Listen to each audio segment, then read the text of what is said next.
Welcome back everyone and welcome to Let's Talk News about matchmaking, and I'm very happy for this one, guys. There's a lot of stuff going on, but definitely the matchmaking is a big issue.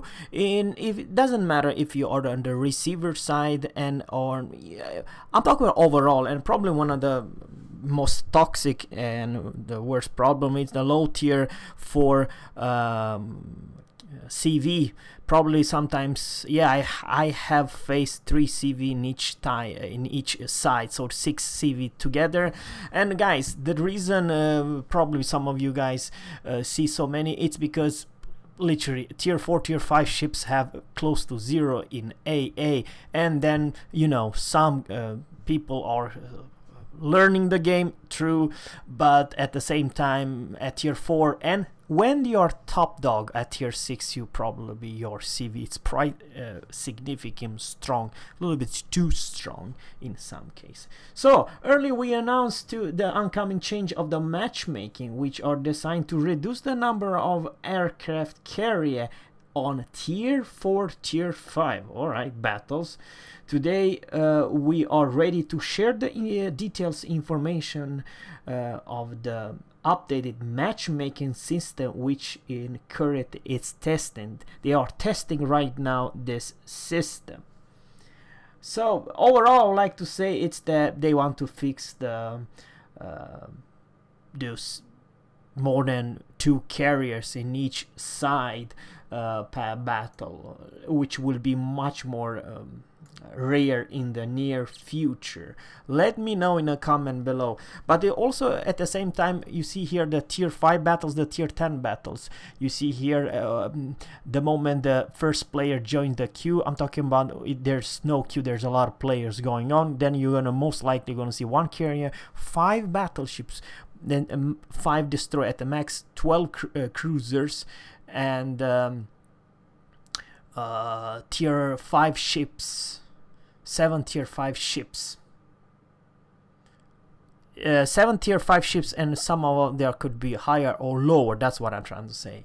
Sure, when the queue are more than 1.5 minutes waiting list, then you might see 2 carriers, 6 battleships, 5 destroyers, 12 cruisers, and 7 tier 5 ships. Something else is kind of important to let you know about the oncoming matchmaking is that there's no limitation about high tier cruisers. There will be limitation how many destroyers it will be and how many battleships, but it does not have any limitation of bound cruisers. So cruisers are, yeah, they are what they are. Let me know in a comment below, guys. I do honestly believe that it's also pretty good that you can at the high tier don't see, and this is why Wargaming decided to limit it also. Maximum destroyers, high tier destroyers will be limited to 4. Just in some ridiculous matchmaking, there will be literally 5 destroyers, but this is absolutely maximum, guys.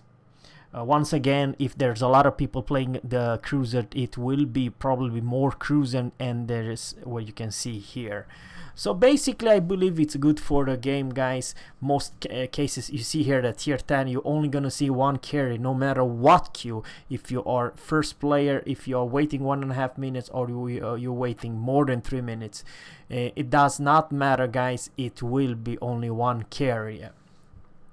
The battleships, you see also the difference between just arrived in queue or waiting 3 minutes, 5 or maximum 6, but it could not be more than 6 battleships per side. This is the maximum, guys. It's not normal matchmaking, but it's the maximum. I have kind of a hard to understand exactly what's going on. 5 tier 10 ships, 5 tier 10 ships, 6 tier ships. Because the thing is also something kind of most important information. I will actually share you the Facebook link about this matchmaking. You see, it's very good for Wargame to decide to not have this scenario that you are the only tier 8 ship in the entire tier 9 and tier 10 matchmaking. How brutal it is, but it could be, and I believe it's so unfun, and unfun for all reason, guys. I mean, seriously, there are very few tier 8 ships they can handle the storm, especially cruisers, guys. They have no place in a tier 9 and tier 10 matchmaking when most of ships are tier 10. Then what the hell you do, cruiser with no range, with bad DPM, bad concealment, bad everything. I'm just saying the best example is Cleveland. The Cleveland has no place in a tier 10 matchmaking. I will go so far, Cleveland, it has been such a power creep, guys. Sure, it's strong, sure, some maps will benefit Cleveland, but if it's a huge big open like ocean, yes, good luck playing that ship. I'm just saying that, guys.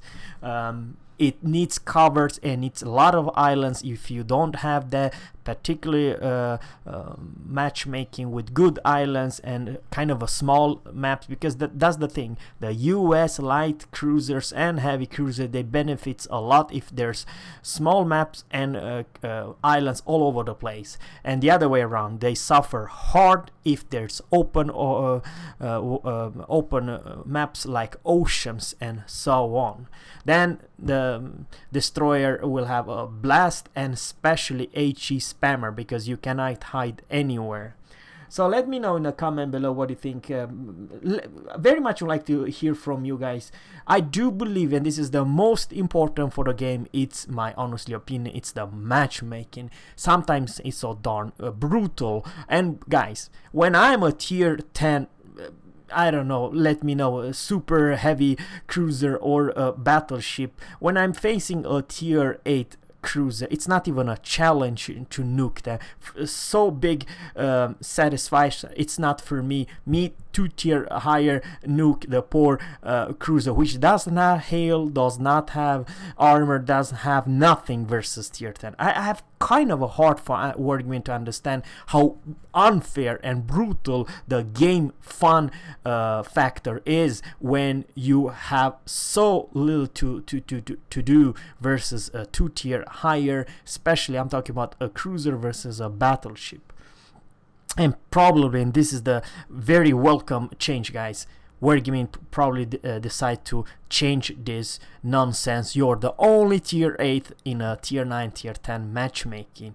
I believe that's a very good change. So yeah, props for you, Wargaming, that you changed this matchmaking. So guys, that's all for today. Subscribe to my channel. Let me know in a comment below. I very much would like to hear your thoughts about this matchmaking. Have a good one. Take care and bye.